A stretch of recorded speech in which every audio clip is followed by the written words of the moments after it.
Today we're gonna make a tilapia buro. Burong tilapia, Tagalog. So, unang gagawin natin, nalinisan ko na ito, wala nang kaliskis at saka ugat-ugat dito sa kalamnan, ubos na, wala na yung mga kalamnan. So, ngayon, lalagyan po natin ng asin. Ibababad po natin ito sa asin. Tapos, ilalagay natin sa refrigerator hanggang kinabukasan. So, ganyan lang. Bababad lang ng asin ngayon. Ayan yung start.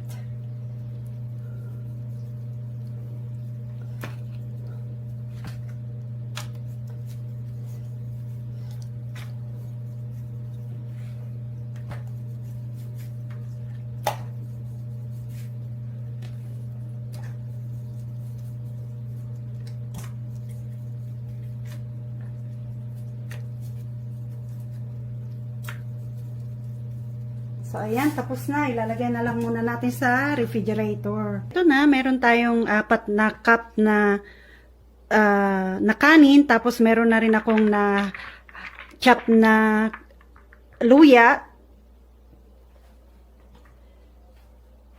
Tapos, salt. Tapos, halu-haluin po lang natin itong rice.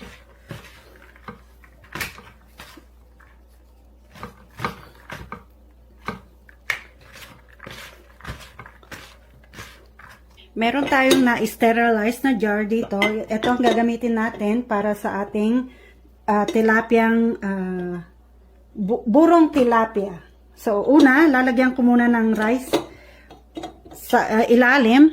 Tapos, ito, kahapon ko nilinisan, tapos nilagyan ng asin, hinugasan, tapos drenay. Tapos, ngayon, na-sprinklean ng asin. Tapos ngayon, lalagyan natin ng rice sa ibabaw. Tapos ilalagay po natin yan doon.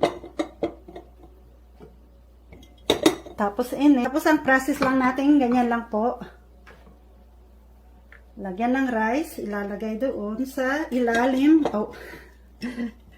Kailangan yata ilagay ko na lang yung rice sa ilalim. Tapos lagyan na lang ng kanin. Tapos, paulit-ulit po lang yung ating proseso. Lagyan ng rice. Sana masarap ito. First time ko gawin to, kaya hindi ko alam kung magiging successful siya. But I'm praying to be successful making buro.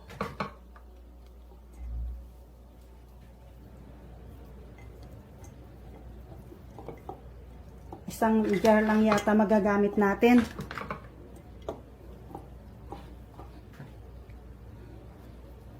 Pero okay lang pag isang jar. Parang yung kanin ko hindi kulangin yata.